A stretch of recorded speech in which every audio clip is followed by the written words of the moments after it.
Well, good morning there, ladies and germs. Here we are once again on another self-induced project. Sometimes those are the best kind, sometimes those are the worst kind. Got a new set of wheels on my car. I used to be running C6 wheels on the C5 Corvette, and that takes a wheel spacer in the back. I had to cut the factory studs down so that they wouldn't protrude out of the wheel spacer right here. Well, now since I'm on to a different program, I need to replace these wheel studs. On the C5 Corvettes, generally speaking, if you are following a service manual, if you are going to replace these studs, you need to disassemble this rear suspension all the way down to the point where you can get the hub out in your hands. I'm not going to do that. I don't need to disturb any of this. All of it's good. This is a low miles car. Everything works fine. I just need to replace these studs. So I'm going to show you guys a hack that some people are terrified of and some people have had great success with it. And what we're going to do is take the wheel off, take the brake caliper off, take the rotor off, and then we are going to bore a 5/8 inch hole in the parking brake backing plate so that each stud can pop through there and out the back, and then you can put the new one in through the same hole. It works. I've already done the driver's side, and I'm saving the passenger side because it's out in the open. The other side's up against the garage wall. That way we can see what's doing. So I'm going to go ahead and take this wheel off. We'll start taking stuff apart.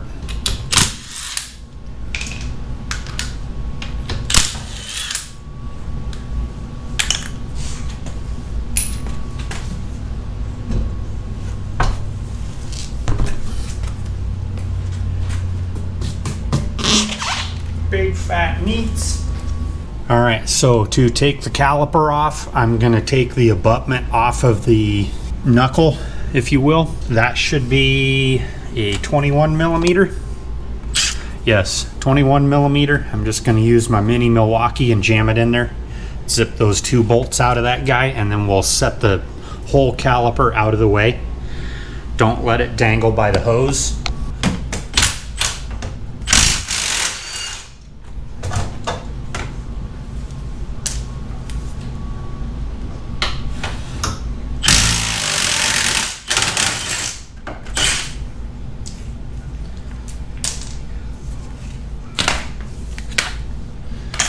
Okay, now my caliper's loose.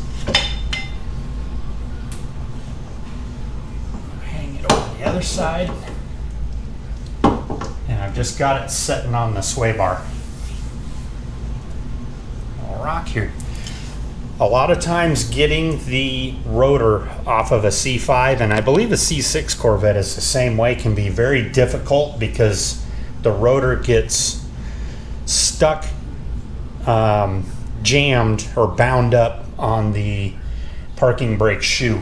A lot of times though, you can coax it off of there by rotating it and pulling at the same time. So right now we're free.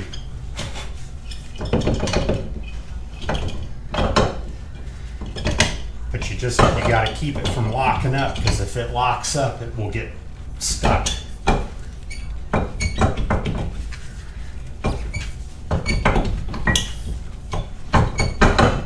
A lot of times you got to put it back on and start over.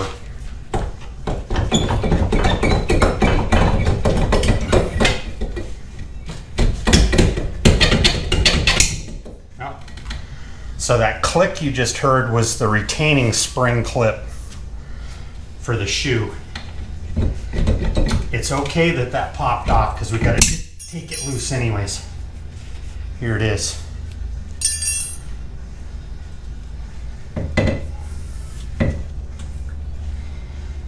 Okay, now I've got to rip the brake shoe. So right now,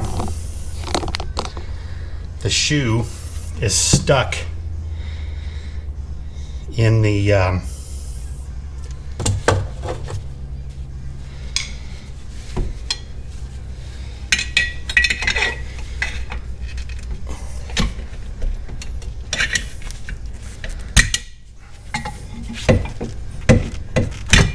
There we go.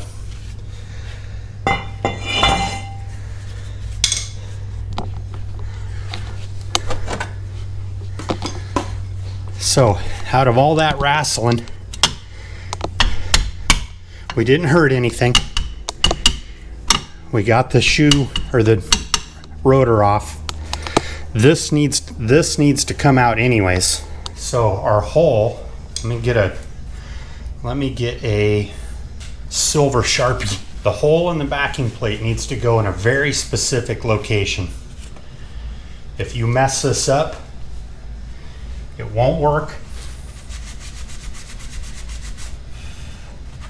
And you'll just make a mess out of things. So a lot of times what I do is I take our ball peen hammer and I knock one of the studs out and I hold it against the backing plate. Here's another thing that people are terrified of. A lot of people think you're going to destroy the wheel bearing because you tap the stud out with a hammer. That is just not true. The amount of force that this hub sees when you hit a square edge bump going down the road is nothing compared to tapping on it to this with the ball peen. I was barely hitting on that. So now we can see where we need to make our hole in the backing plate so that we're not interfering with anything and we're not disturbing the metal where the clip for this goes. I did see a picture somewhere where somebody did this and they just opened up the hole. They just opened up the hole where they punched through to make this clip. Well, then the clip doesn't work anymore. So that truly is not good.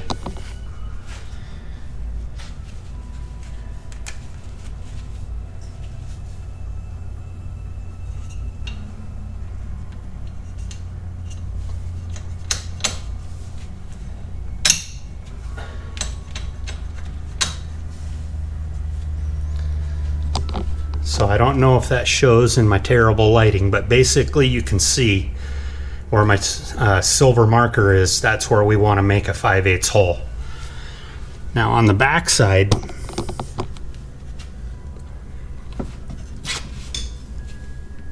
that doesn't leave us a lot of room because we're up against the aluminum for the knuckle. But basically our hole is going to be right there.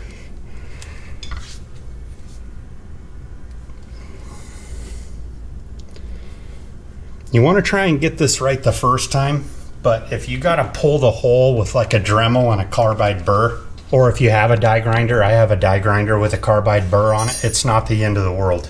If I wasn't explaining how to do this on video, I'd probably be done already. It's that much quicker versus taking the whole entire knuckle out of the car.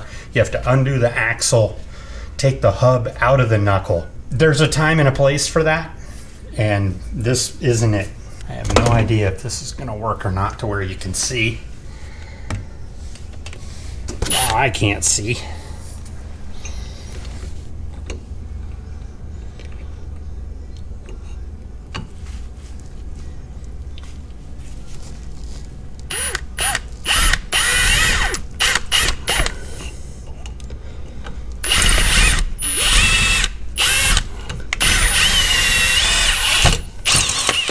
It's just sheet metal, so it doesn't take much to get through there.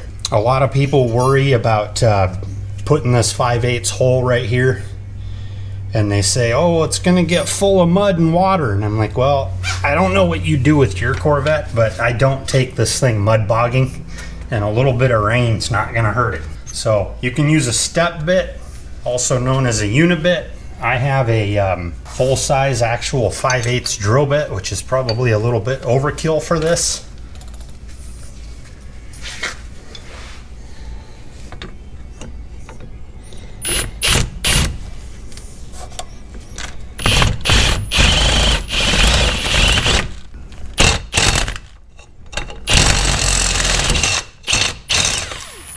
Okay, we're through. I just touched the knuckle right here, but that's not that big of a deal. You could polish that up if you wanted to, but I don't think it's necessary.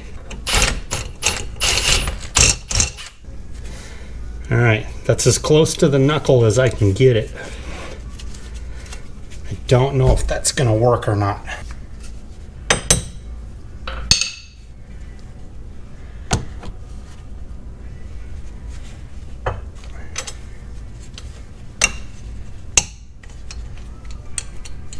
Give her a little tap. Okay, there you go. So there's one stud out.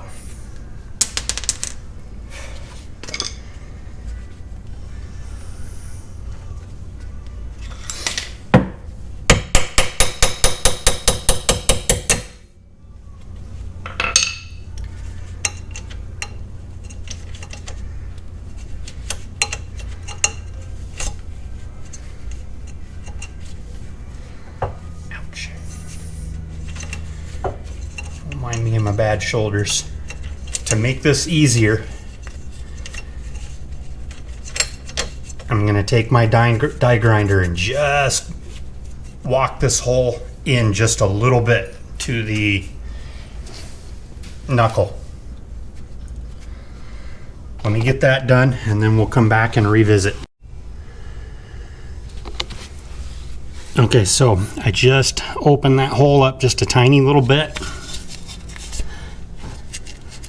Just brought it back to where it touches the knuckle. And this thing's pretty gnarly, but this is what I use to do that. If you don't have anything like this in your garage, most people have a Dremel. All you need is like this little carbide burr right here. That'll do the same exact thing.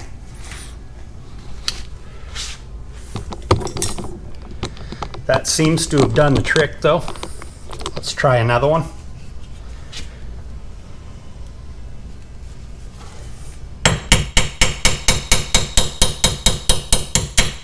I'm not wailing on this thing as hard as I can.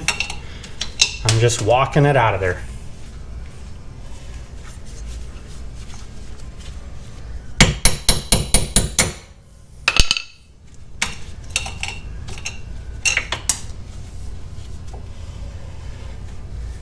You'd still be ripping and tearing if you were going to take the ball joints all apart and all that good stuff.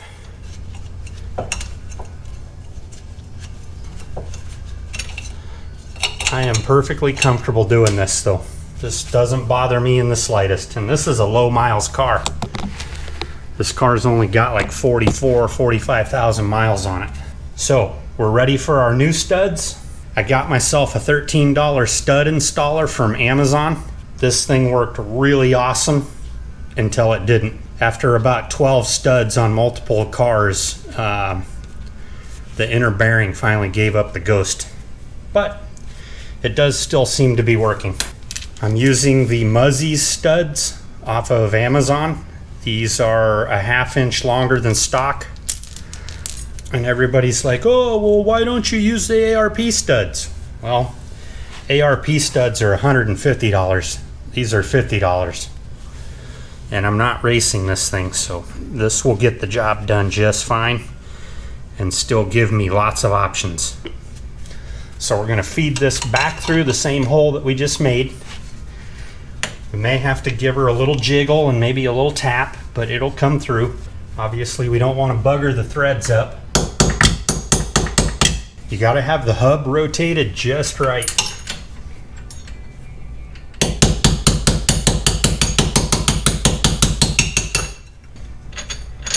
So that should not have hurt the stud at all.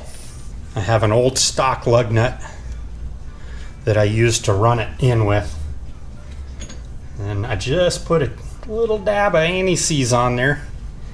Mostly because I like swimming in the crap.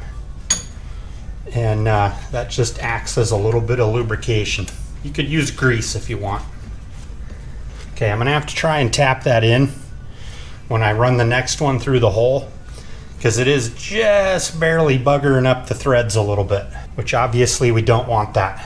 I'm gonna see if I can tap it to get it started. All right, we'll see if that keeps it from spinning. We're gonna take Big Bertha.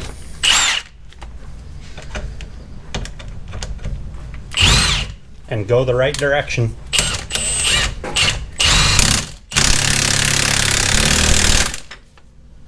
Done.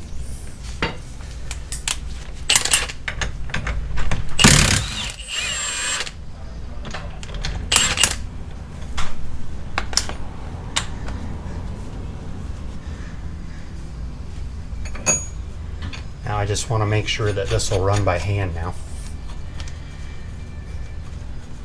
Basically, I chased my own threads.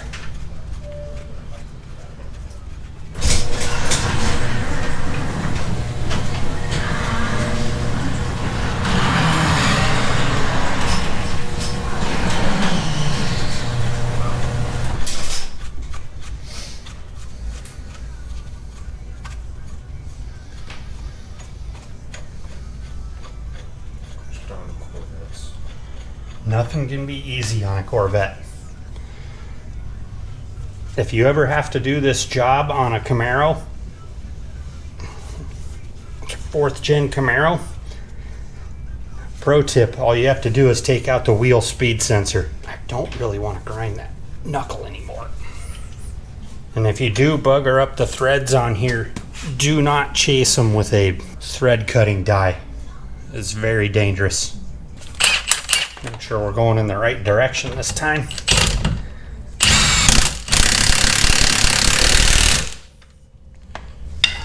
Done.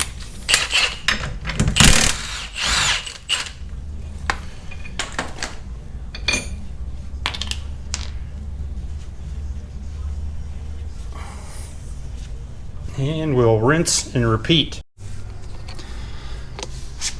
So we got all 5 of our studs in. They all look really good, seated nice. We're ready to put this back together. So now we got to put this evil bastard back in there. This is something that you kind of have to see for yourself. So when you take it apart, pay attention to how this is oriented. This spring has to go inside of this shoe.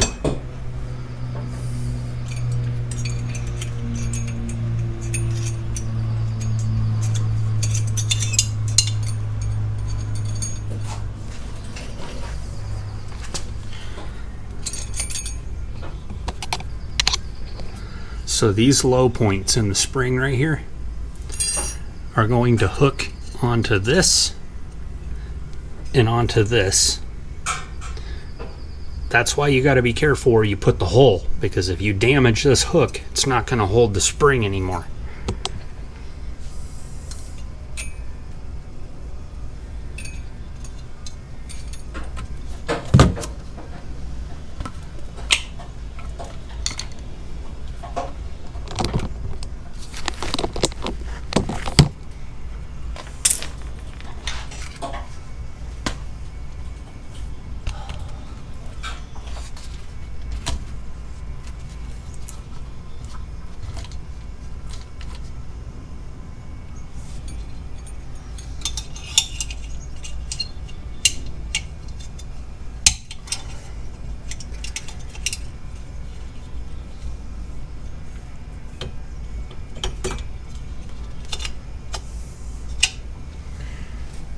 Okay, so I've got to get this inside of here about where these 2 holes are.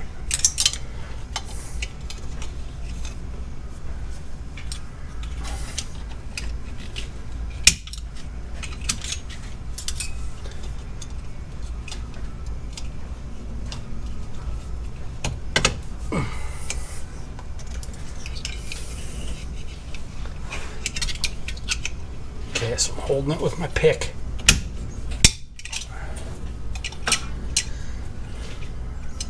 Okay, we're partway there.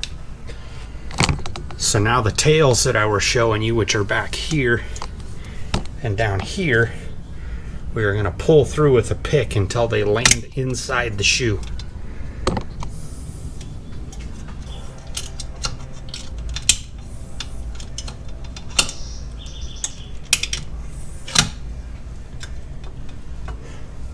Okay, there's one side. So it looks like it's possible to put that spring inside of the brake shoe, clipped into the brake shoe but not the backing plate. Take your 90-degree pick and then hook it onto the hooks in the backing plate. This appears to be working way easier. Let me see if I can do this one. I gotta move y'all out of the way. Get out of the way.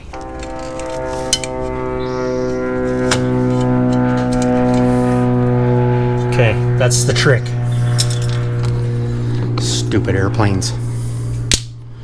I can say that. I worked in aviation my whole life.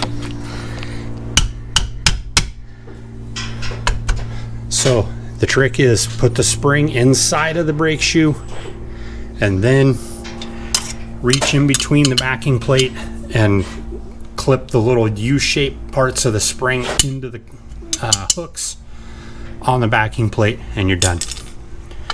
She's reattached. On a C5 Corvette, what you feel at the parking brake lever is heavily predicated on how this shoe is adjusted. It's not just the adjustment at the lever. So basically you want this adjuster opened up to where you have to force the drum on. Well, the rotor, but the drum part of the rotor.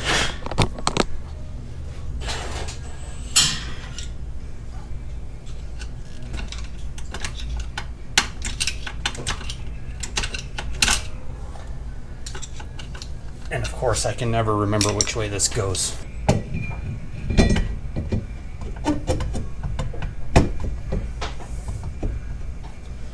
Okay, that's a little bit tight. Without taking that back off of there, I'm going to adjust it back.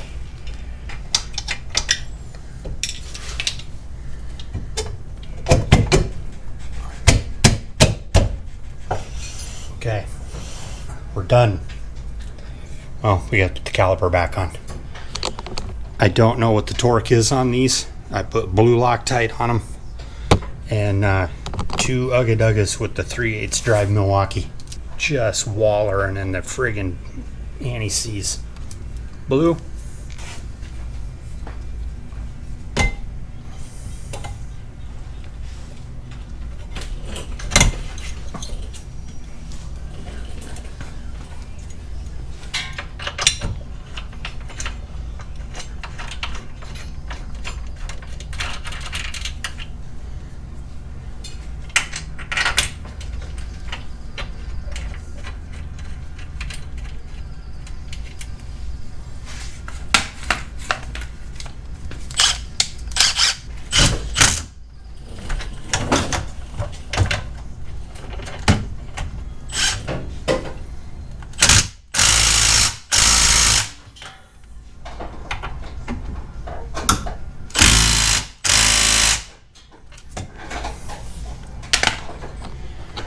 That will not go anywhere.